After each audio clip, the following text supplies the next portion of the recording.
And now our next speaker is Stephan Lewandowski. And the paper is titled Organized Post-Tonality and its Aural Perception, the interaction of primary and composite segments in Schoenberg's piano piece, Opus 23, number 2. You're welcome.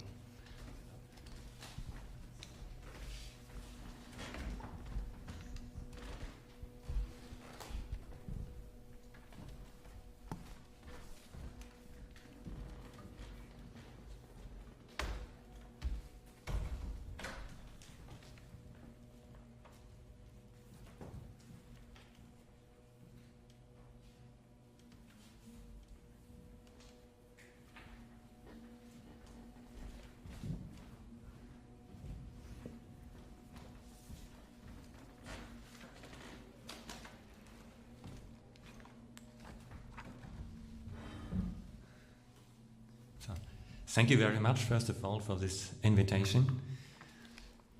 Dear ladies and gentlemen, the European continent may be called the cradle of classical modernism and thus also the birthplace of so-called atonal music, yet the American continent is a cradle of musical set theory.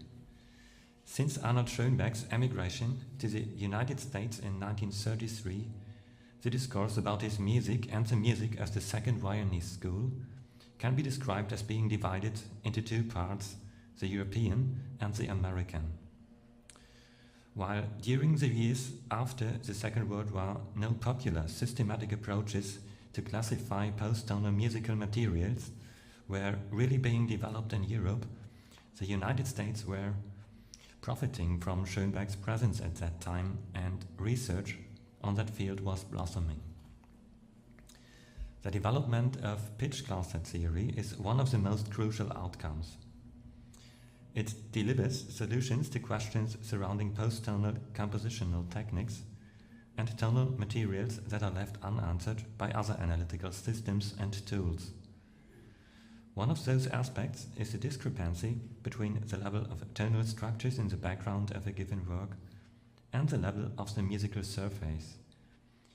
Such a discrepancy becomes most relevant during Schoenberg's turn from so-called free atonality to dodecaphony around the years 1920 to 23. During that phase, the composer invented brand new reprise techniques in which, while the reappearance of certain tonal materials is hidden only in the structural background, the musical foreground provides some seemingly completely new arrangement. Probably the most remarkable example of those techniques is to be found within the piano piece, Opus 23, number 2, composed in the summer of 1920. According to Ludwig Holtmeier, within this brief composition, the two poles of free atonality and dodecaphony are colliding, both being in full command of their power. Let us listen to a recording of the piece by Peter Hill.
A realization of reprise moments contained in this composition will be hard to achieve just by listening to it.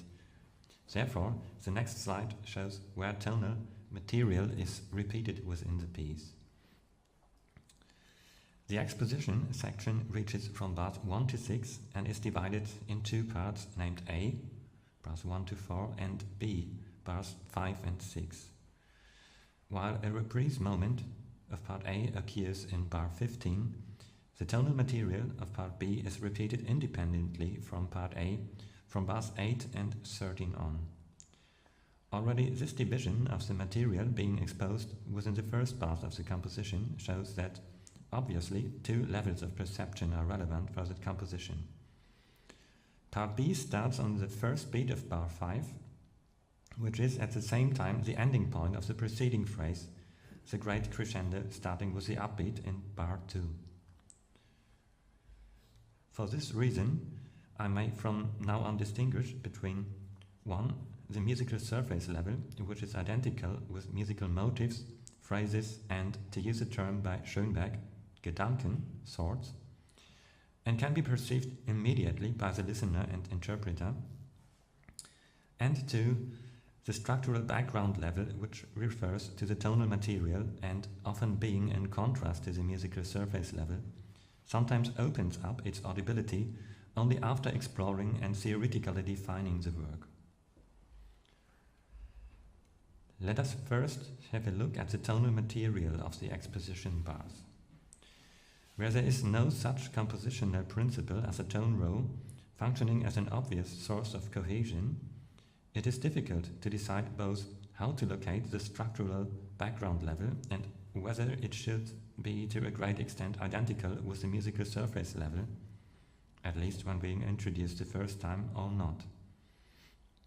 In terms of pitch cluster theory, the question arises as to which way the tonal material should be grouped together. In 1972, the Danish composer and musicologist Jan Megard published his crucial work Studien zur Entwicklung des dodekaphonen Satzes by Arnold Schönberg, an extensive analytical study on Schönberg's pre-12-tone works based on the composer's own compositional sketches. Though Megard does not use pitch cluster theory, his analytical methods are very close to it, at least when it comes to drawing circles and geometrical figures around groups of notes that belong together, in this way providing a de facto segmentation. However, simply copying Megard's figures and translating them into pitch clusters is not possible, as it bears some problem. According to Alan Ford's classical set theory, only sets containing between 3 and 9 pitch classes possess analytical relevance. As seen in the slide, figures B2, B7, B11 and B13 contain less than 3 notes. Furthermore, figure A5 consists of altogether 10 different pitch classes. As a solution to these analytical problems, I propose merging the excessively small figures with their neighboring figures and to divide A5 into 2 parts. These analytical procedures may be justified by a powerful set-theoretical tool with regards to the oral perception of post-tonal pitch structures, the inclusion relation. This analytical tool provides the possibility of both visually and orally recognizing relations between certain groups of notes, as they are defined as belonging to one family. In the case of Schönberg's piano piece, Megard's figure A may be considered a superset. All other figures are subsets of A1, meaning that they are related to A1 through either transposition, inversion, or transposition of the inversion. This even might bear a set-theoretical understanding of Schönberg's term Keimzelle, the motivic cell given with A1, which is not only developed on the syntactical level, the musical surface, but also on the level of the structural background. At this point, I do not claim that one is able to hear the exact segmentation of the opening bars of Opus 23 number 2 given by Megard, but I have the strong belief that the presence of the inclusion relation explains why we are probably able to hear the tonal material within that composition as coherent.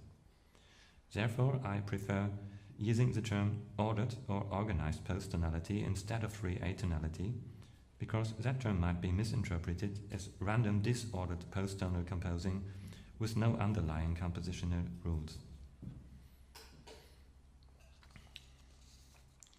Let us now have a look at the first reprise moment, the reoccurrence of part B in bars 8 and 9. This short musical section should be played somewhat calmer in expression. It is introduced by the mirrored chord at the end of the preceding bar, whose tonal material also contains figure B1, so that bar 8 starts directly with B2. This chord has been described by Holtmeier as the gateway to modernism. According to him, from the moment of its appearance, everything would be different because of a newborn definition of reprise that follows.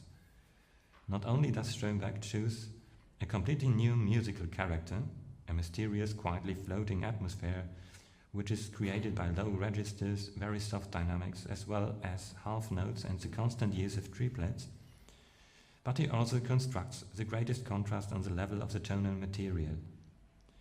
Figures that were consisting of chords within the first bars are now transformed into melodic lines, such as B3. The previous melodic lines within the exposition section appear now as mainly chordal figures. See, for example, figure B4. Though the identity of the tonal material between these bars 8, 9 and the previous bars 5, 6 within the exposition section is apparent, the musical surface level hides the fact that both passages are linked to each other. In any event, the compositional procedures being effective here may be only brought to light by analyzing the structural background level. Given that analysis, a structural coherence might even be disclosed to the listener's or interpreter's ear.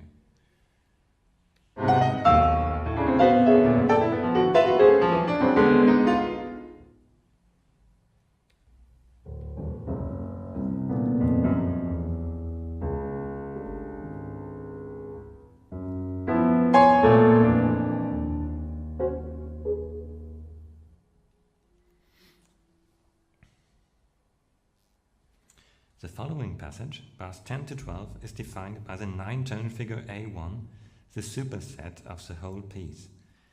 It cannot be described as a reprise section because A1 is not followed by its subsets of the exposition part. Instead, several transpositions of the superset in combination with its attendant 3-tone figure A2 are arranged here in a way that already shows remarkable characteristics of the treatment of sets within later Schoenbergian 12-tone technique. When the German theoretical discourse states that within these bars, Reihentechnik, row technique, determines the compositional background that would be the antithesis to free atonality within Opus 23 No. 2, it suffers from a lack of adequate terminology. From the very beginning on, Schoenberg composes sets, and not tone rows in the sense of the word, groups of tones in which there are no hierarchical orders, but every member stands in equal relation to every other member. The slide shows how, at the beginning, within every occurrence of figure A1, the 9th tone is put to the front position, while the other members are used pairwise, building 4 simultaneous intervals, either seconds or thirds. Later on, another pattern is presented. Altogether, there are 6 transpositions of A1. The musical foreground is mainly identical here with the structural background, which is often the case in Schoenberg's early 12-tone compositions. The musette from the suite Opus 25 has a very similar texture with vertical borderlines between 2 occurrences of a set form and may serve as an example. The identification of 2 distinct levels in connection with a reduction to 1 or 2 mother sets leads us to discover its own aesthetic. That approach is distinguished from compositional contexts in which several different sets are involved, which is usually more associated with free atonality.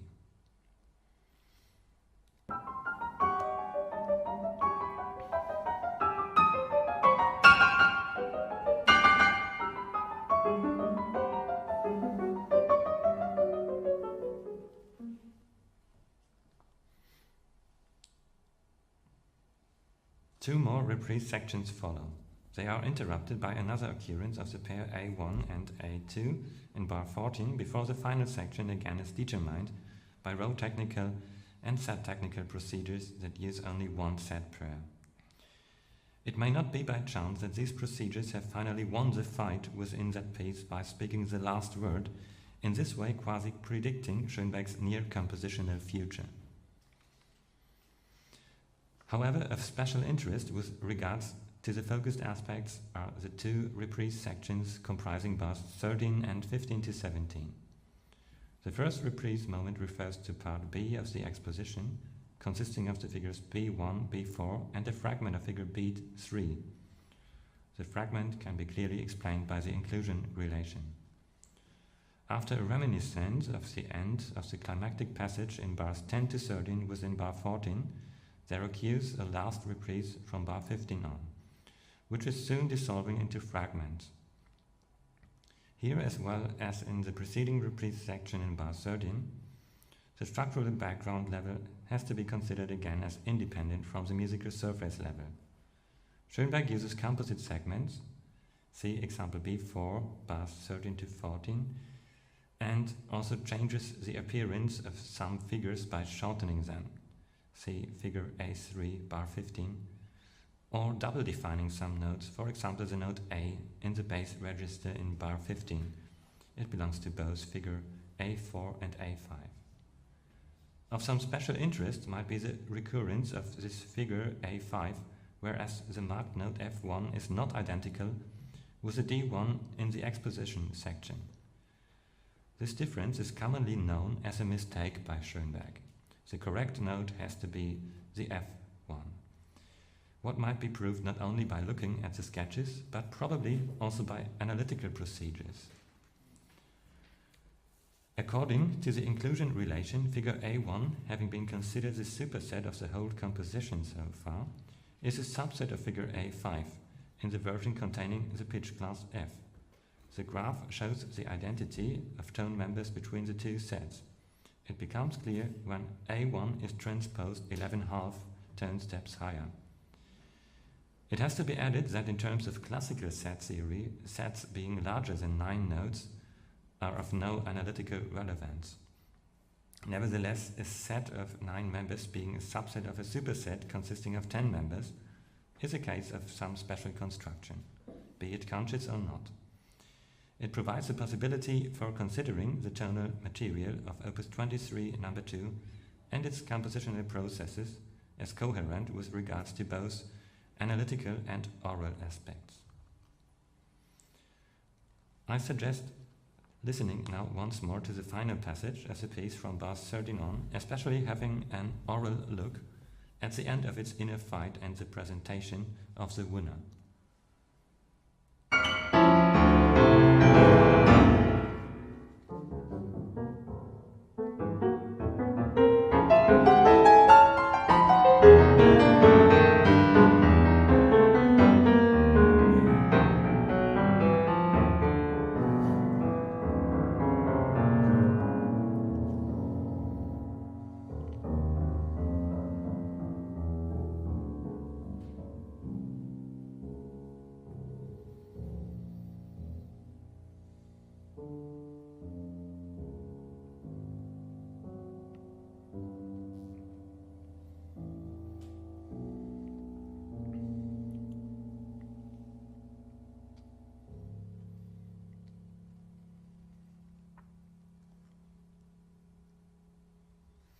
The acceptance of pitch cluster theory beyond the borders of the Anglo-American theoretical discourse took quite a long time. Michael Skoja characterizes those continental discrepancies in the field of post-tonal musical analysis by referring to an anecdote that happened as late as 1999 during the 4th European Music Analysis Conference in Rotterdam. An American scholar asked why the participants of a discussion on methods of analyzing post-tonal music did not talk about pitch class sets. The French chairman responded that nobody talked about them because nobody could hear them. This comment contains two characteristic issues concerning the discussion around set theory. First, it shows the ongoing aversion against this systematic approach that, in comparison to European ones, would lack focusing on individual rules to be found in every composition of the classical modern era. Second, it bears some critique regarding the fact that the set theory has been designed as an analytical tool concentrating merely on the tonal material and not on oral aspects. Indeed, only in more recent years, set theory seems to have become more open and sensitive to context of hearing pitch class sets. Approaches of post-tonal ear training have been introduced, for example, by Michael Friedman, Michael Berry and Jeremiah Goyette. But while these approaches mainly are providing good strategies in orally distinguishing set classes, only very few convincing investigations have been taken so far in applying those techniques to where analysis starts to a concrete musical work. Audibilizing a segmentation, as I suggested it, using Opus 23 number 2 as an example, is still a field of research being nearly untouched. Such an approach might provide a new path through the pre-dodecaphonic jungle. Thank you very much.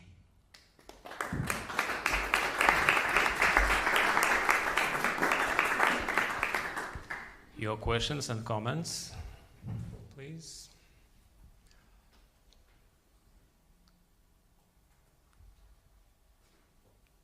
Well, no questions. So then, thank you very much for your paper. And now it's time to have a coffee break for about half an hour, and we continue in 12:30. Thank you.